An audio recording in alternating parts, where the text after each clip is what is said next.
Pending లో ఉన్న చిన్న పనులు కూడా పూర్తి చేయకుండా వైసీపీ ప్రభుత్వం పూర్తిగా నిర్లక్ష్యంగా వ్యవహరించిందని చంద్రబాబు ఆరోపిస్తే దానికి అంతే స్థాయిలో కౌంటర్ ఇచ్చారు మాజీ మంత్రి అంబటి రాంబాబు.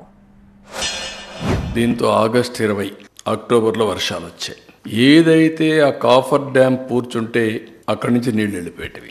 ప్రొటెక్ట్ చేసుంటే ఈ డ్యామేజ్ వచ్చేది కాదు. 2021కి ప్రాజెక్టు పూర్తి అయిపోయి ఉండాలి. అలాంటి ప్రాజెక్టుకు ఆ నీళ్లు రావడం, సుడులు తిరగడం, 20 అడుగులు కిందికి వెళ్ళిపోవడం, డయాఫామ్ వాల్ డిస్టర్బ్ చేయడం, కాఫర్ డ్యామ్ డిస్టర్బ్ చేయడం, కాఫర్ డ్యామ్లో కూడా జెట్ రౌటింగ్ ఉంది, అది కూడా డిస్టర్బ్ కావడం, గ్యాప్ 1 అది కొట్టుకొని వెళ్ళిపోవడం 100 మీటర్లు. చరిత్రలో ఎప్పుడూ రానటువంటి నష్టం జరిగింది. ఆ 2 బొక్కలు పూడిస్తే నది పొంగి 54 గ్రామాలు మునిగిపోతాయని కదా చెప్పేది. నేను చెప్పింది కాదు, నేను మనవి చేస్తున్నా మీకు.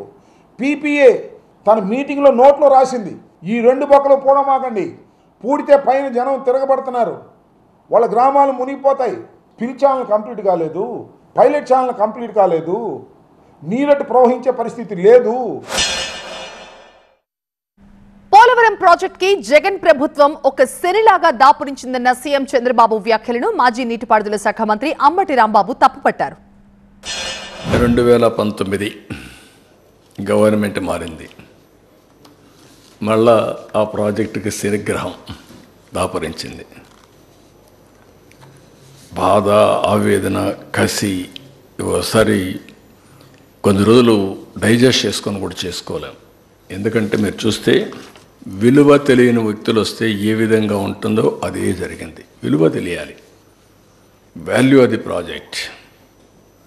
ప్రజలకు ఏం కావాలో తెలియాల్సిన అవసరం ఉంది. విలువ తెలియని వ్యక్తులు మీరు చూసినప్పుడు నేరుగా సైట్లో very crucial small work, coffer dam కొంత పూడ్చాలి. ప్రమాణ స్వీకారం చేసిన తొలి రోజునే పోలవరం పనులు నిలిపేయమన్నారు.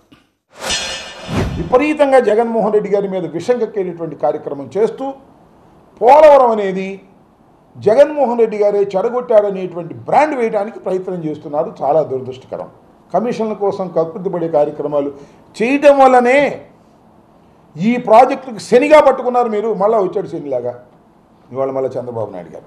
అసలు కాఫర్ డ్యాములు కానీ డయాఫ్రమ్ వాల్ కానీ నీకు స్పిల్వే కంప్లీట్ కాకుండా, స్పిల్ ఛానల్ కంప్లీట్ కాకుండా, పైలట్ ఛానల్ కంప్లీట్ కాకుండా, నది డైవర్షన్ కంప్లీట్ కాకుండా చేయకూడదు. It's a common sense. వెళ్ళి చూస్తే అర్థమవుతుంది. నది డైవర్షన్ మొత్తం కంప్లీట్ అయిపోయిన తర్వాత మాత్రమే నది మధ్యలో ఉండవలసినటువంటి డయాఫ్రమ్ వాల్ వేయాలి. డయాఫ్రమ్ వాల్ వేసే ముందు కాఫర్ డ్యాములు వేయాలి. కాఫర్ డ్యామ్ వన్స్ వేసేసిన తరువాత నది మొత్తం డైవర్ట్ అయిపోవాలి తప్ప మనం వెనక్కి రాకూడదు.